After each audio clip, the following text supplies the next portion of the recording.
봐.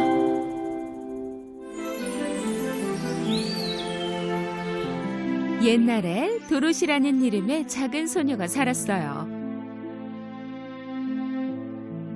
도로시는 이모 엠과 이모부 헨리의 시골 작은 집에서 살았죠. 도로시는 아끼던 개와 놀고 싶지 않았어요. 꼭 무슨 일이 생길 것처럼 기분이 안 좋았죠.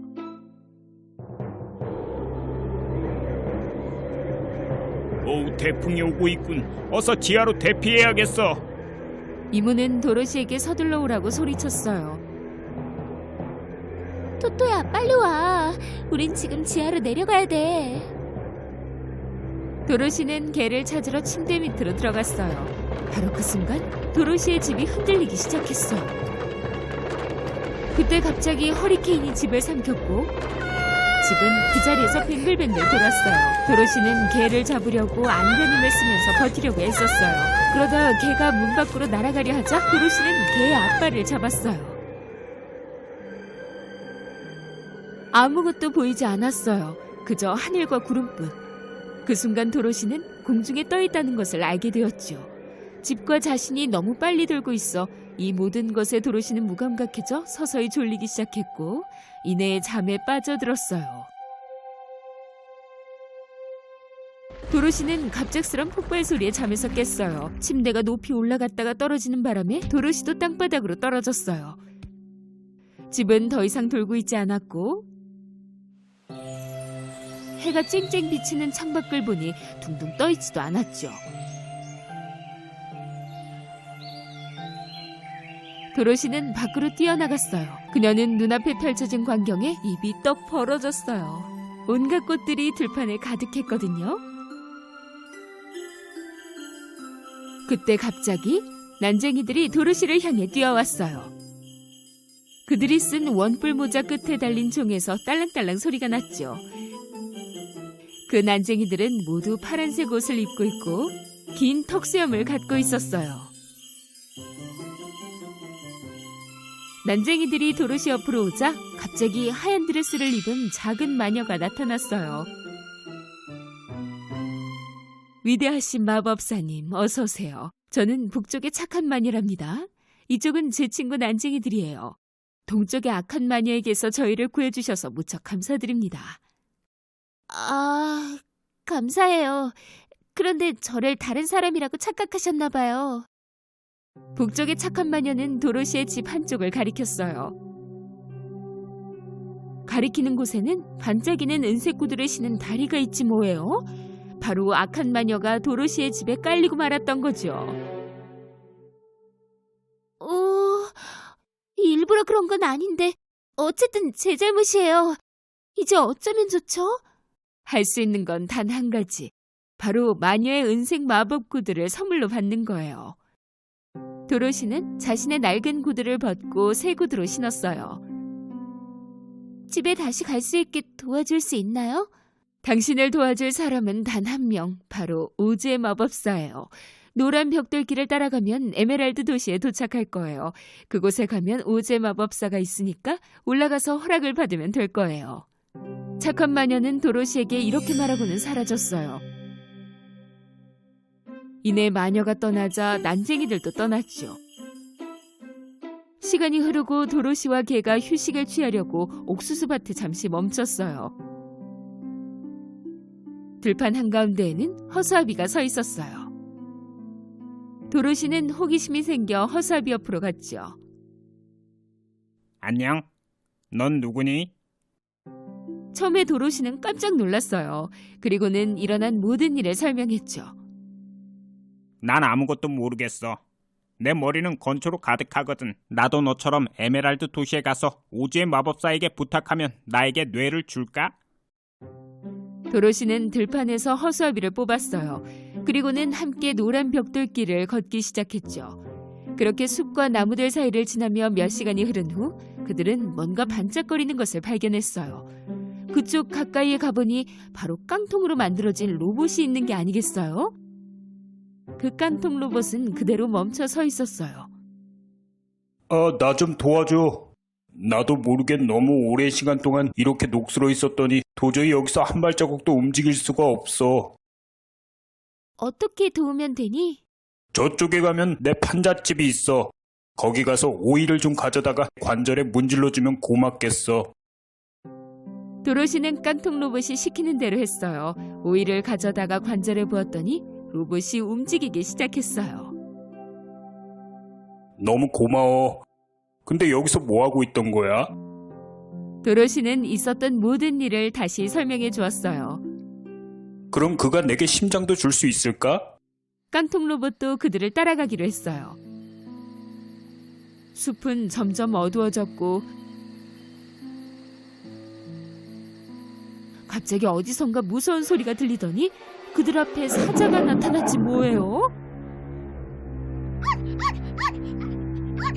하지만 토토가 짖기 시작하자 사자는 무서워 뒷걸음질 치더니 덜덜 떨기 시작했어요.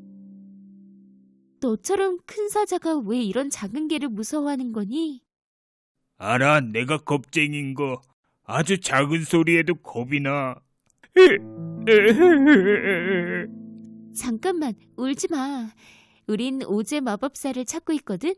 오제 마법사에게 우리는 다 소원 하나씩을 빌 건데 너도 용기를 좀 달라고 하면 어때? 사자는 눈물을 닦고 기뻐하며 그들과 함께 에메랄드 도시로 떠났어요.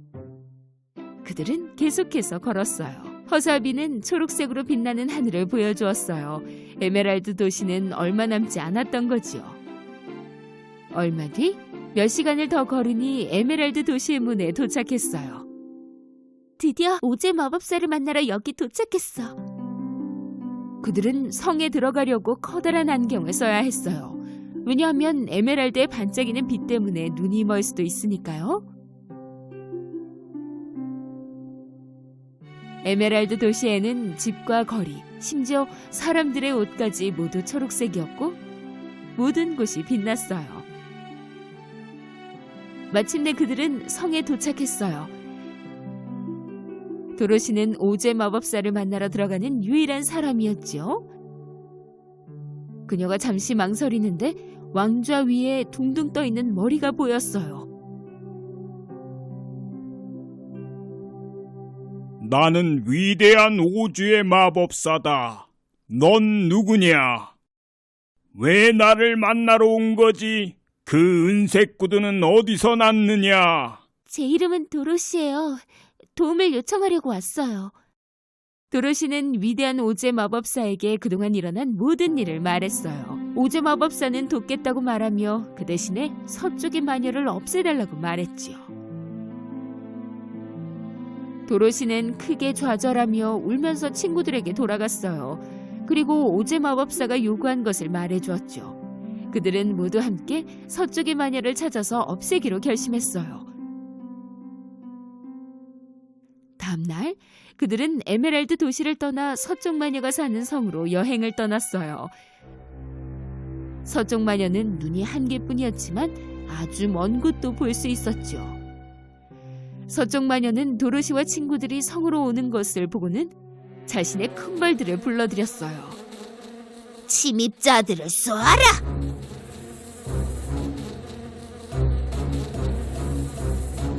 도로시와 친구들은 자신들을 향해 큰 벌들이 날아오는 것을 봤어요. 도망갈 새도 없었죠. 허수아비야, 건초로 도로시랑 토토랑 사자를 덮어서 벌들이 쏘지 못하게 해줘. 허수아비가 건초로 다른 사람들을 덮자 벌들은 깡통 로봇을 쏘려고 애썼어요. 하지만 당연히 그 벌침들은 모두 땅바닥에 떨어졌죠. 그래서 이번엔 또 마녀가 하늘을 나는 원숭이를 보내었고 그 원숭이들은 도로시와 친구들을 공격하기 시작했어요. 원숭이들 중 한 마리가 허수아비를 잡아서 나무 위로 던져버렸고 또 다른 원숭이도 깡통 로봇을 낭떠러지로 던져버렸어요. 그들은 마녀에게 데려가려고 사자를 묶었어요. 그 후 모든 원숭이들은 도로시를 향했죠. 하지만 그녀가 신은 은색 구두를 보는 순간 그들은 그녀를 다치게 할 수 없었어요. 그 원숭이들은 그녀를 성으로 데려갔죠. 도로시가 신은 은색 구두를 본 서쪽 마녀는 너무너무 무서웠어요. 하지만 그녀는 도로시가 그 구두의 힘을 아직 모르는 것 같았어요. 그 구두를 내게 주렴. 아니요, 싫은데요. 어서 줘. 그 마녀는 도로시에게 갔어요.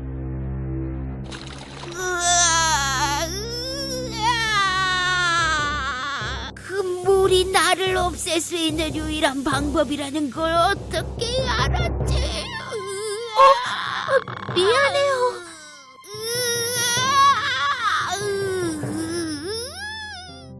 고통스러워하던 마녀는 녹아 없어졌어요. 그녀가 입던 옷만 바닥에 남았죠. 도로시는 먼저 우리에 갇힌 사자를 구한 다음 사자와 함께 허수아비와 깡통 로봇을 찾았어요. 그들은 에메랄드 도시로 돌아가 서쪽의 악한 마녀를 없앴으니 오제 마법사를 만나고 싶다고 말했어요. 오제 마법사는 이번엔 그들을 환영했지요. 그들이 왕의 방으로 들어가자 그때 갑자기 무시무시한 소리가 들렸어요. 나는 위대한 오즈의 마법사다. 왜 나를 찾아온 거지? 토토는 깜짝 놀라 화면의 구석으로 뛰어들어갔어요. 토토가 들어간 화면 뒤에는 대머리의 작은 노인이 있었지요. 그는 손에 경적처럼 생긴 호른을 들고 있었어요. 근데 당신은 누구죠? 나는 위대한 마법사지. 당신이 오제 마법사라고요? 어떻게 그렇죠? 노인은 그의 이야기를 해주기로 결심했어요. 사실 그는 서커스에서 일을 했어요. 그는 열기구를 이용해 쇼를 보여주었죠. 어느 날 강한 바람이 그의 성을 날려버렸고 에메랄드 도시의 사람들은 그가 하늘에서 온 마법사라고 생각했어요. 그래서 그에게 도시를 통치해달라고 했고 그는 그러겠다고 했어요. 그럼 당신이 한 약속들은요? 오제 마법사는 깡통 로봇에게 즉시 심장을 줄 수 있다고 말했어요. 그는 뒤로 가서 장난감 인형의 심장을 꺼냈어요. 깡통 로봇은 훨씬 기분이 좋아졌어요. 그리고 이번엔 허수아비를 봤어요. 그는 머리에 있는 실밥을 풀어 밀 한 줌을 넣고 다시 바느질을 했어요. 이번엔 무서운 사자의 순서였지요. 그는 금으로 만든 병 속의 물약을 그릇에 부었어요. 사자는 그 물약을 들이켰죠. 갑자기 그는 약하고 겁에 질린 사자의 모습에서 용맹한 사자가 되어 으르렁거렸어요.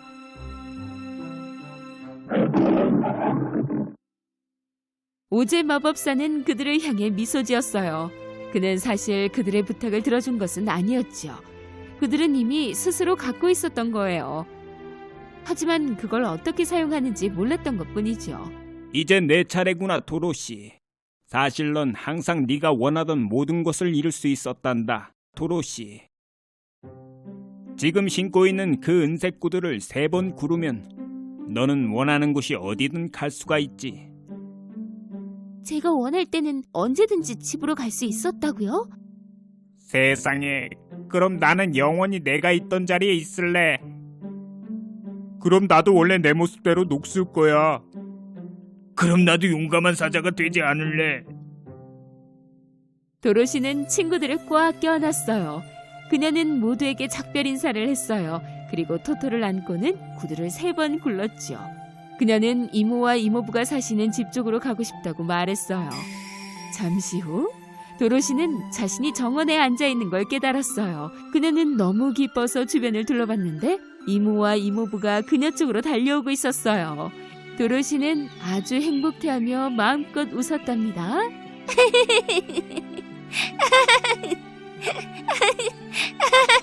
토토야, 봐봐. 집이야.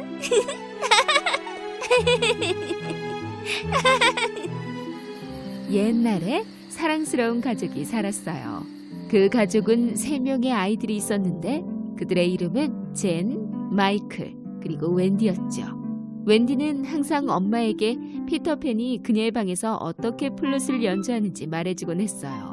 엄마는 항상 상상 속의 일일 뿐이라고 말했지만 딸아이의 방에 떨어진 나뭇잎을 보고는 조금 혼란스러웠어요. 웬디가 피터팬이 항상 나뭇잎을 떨어뜨리고 간다고 말했으니까요. 어느 날 밤 부모님은 나가시고 아이들만 집에 있었어요. 그들은 너무 졸려서 자고 있었지요. 그런데 피터팬이 조용히 들어와 떨어뜨리고 간 나뭇잎을 찾으러 왔지 뭐예요. 그때 웬디가 잠에서 깼어요. 피터팬, 널 기다리고 있었어. 아무도 네가 진짜 있다는 걸 안 믿어줘. 웬디는 피터팬을 위해 숨겨두었던 나뭇잎을 돌려주었어요. 그녀는 피터팬이 좋았죠. 그래서 나뭇잎으로 그의 옷을 꿰매주었어요. 웬디, 재미있고 놀라운 모험 이야기를 들려줄까? 난 모험 이야기는 듣고 싶지 않아. 난 너와 함께하고 싶어. 바로 그때 피터팬의 요정 친구 팅커벨이 창문으로 들어왔어요. 역시 네가 여기 있을 줄 알았어. 설마 나를 빼놓고 모험을 하려는 거야? 너 없이는 아무것도 할 수 없다는 걸 알고 있잖아. 웬디는 형제들을 깨웠어요. 그녀의 형제들은 무척 놀라워하며 피터팬과 팅커벨을 바라보았죠. 자, 날아갈 준비 됐어? 팅커벨이 요술가루를 뿌렸더니 그들이 공중으로 떠오르지 뭐예요. 그렇게 모두 집을 떠났어요. 아이들은 단번에 네버랜드로 향했죠.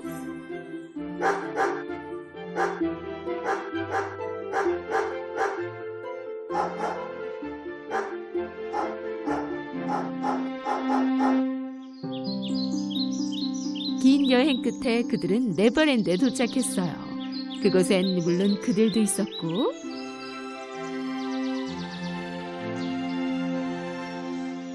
인어공주, 야생동물, 인디언들, 해적들, 그리고 거리의 소년들까지 모두 그곳에 있었어요. 그런데 그들 사이에서도 가장 위험하기로 소문난 후크 선장도 있었지요. 후크 선장은 피터팬의 적이었어요. 한 번은 그들이 싸우고 있을 때였어요. 피터팬은 그의 팔을 잘랐고 한 거대한 악어가 나타나 그 팔을 먹어치워 버렸어요. 악어가 시계도 함께 삼켜버렸기 때문에 똑딱똑딱 소리를 냈죠. 후크 선장은 악어가 가까이 오고 있을 때를 항상 눈치챌 수 있었어요. 후크 선장이 갑판에서 쌍안경으로 주위를 둘러보는데 피터팬과 아이들이 언덕 꼭대기에서 그를 바라보고 있는 게 아니겠어요? 그는 즉시 부하들에게 대포를 쏘라고 명령했죠.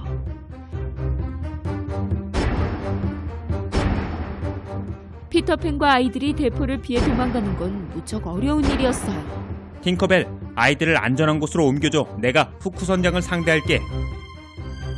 팅커벨은 웬디에게 질투가 나서 이참에 피터팬에게서 멀리 떨어뜨려 놓고 싶었죠. 핑계를 대고 그녀는 웬디를 언덕 뒤편에 두고는 젠과 마이크를 데리고 해변의 안전한 곳으로 갔어요. 그 섬에 사는 거리의 아이들은 멀리서 웬디를 발견하고는 그녀를 적군이라고 생각해서 다치게 하고 말았어요.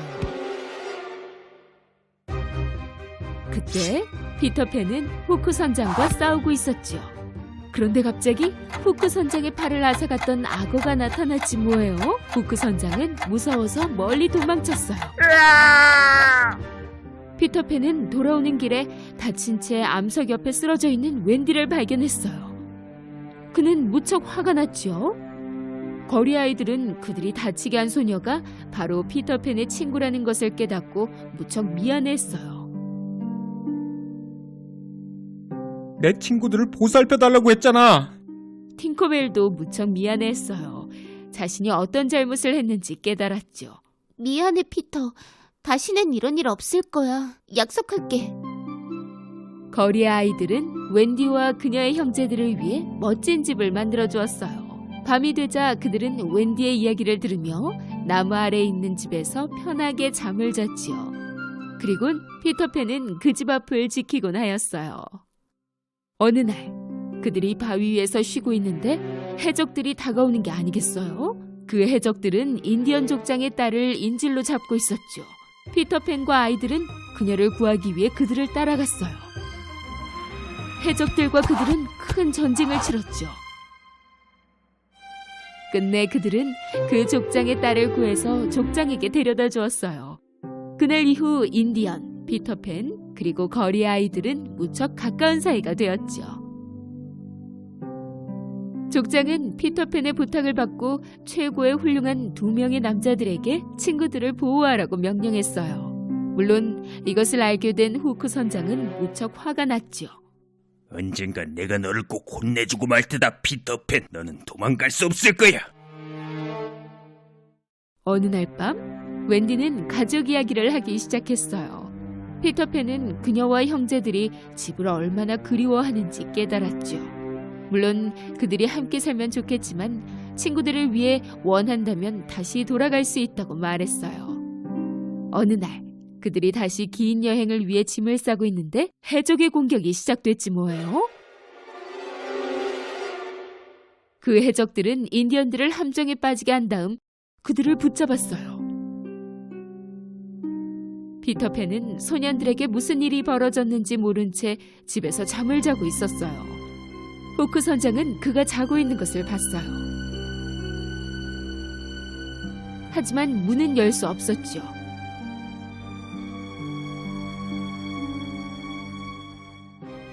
그래서 그는 병에 독을 붓고는 피터팬을 계속 자게 하기 위해 그것을 문 아래 두었어요. 피터팬은 하루를 꼬박 자고 말았어요. 그때 팅커벨이 들어와서는 그동안 있었던 모든 일을 다 말해주었죠.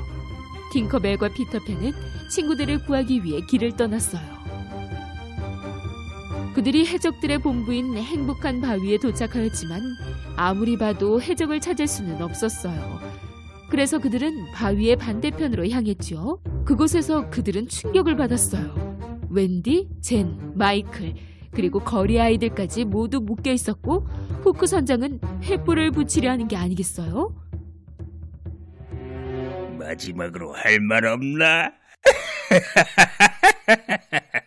그중 가장 나이가 많은 웬디가 말하기 시작했어요. 나의 마지막 말은 너희 진짜 부모님이 너희에게 해주실 말씀일지도 몰라.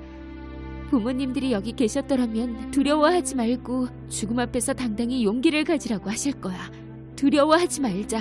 선함이 이길 테니. 항상. 후크 선장은 웬디의 말에 무척 화가 났어요. 그래서 그녀를 보트로 데려가 큰 기둥에 묶었죠. 그 순간 피터팬과 팅커벨은 아이들을 구하려고 도착했어요. 동시에 인디언들과 그의 족장 역시 돕기 위해 도착했죠. 피터팬은 무척 행복했고 덕분에 아이들을 모두 쉽게 구할 수 있었어요. 이제 웬디에게 갈 차례였죠. 피터팬과 거리 아이들은 단 몇 명의 해적만 남아있는 후크 선장의 배에 올랐어요. 공격당할까봐 두려웠던 해적들은 모두 배에서 뛰어내렸죠.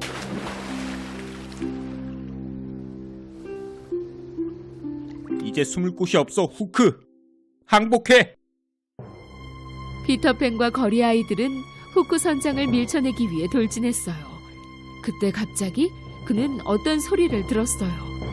그것은 바로 그가 가장 무서워하는 그 소리였죠.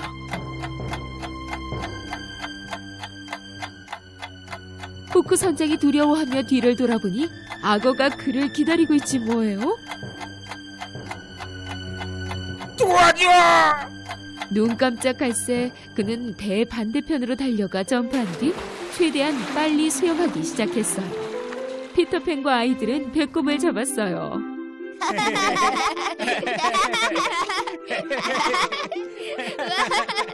이제부터 아이들이 그 후크 선장 배 주인이 되었어요. 물론 선장은 피터팬이죠. 명령을 내려주십시오, 피터 선장님. 항해를 하자.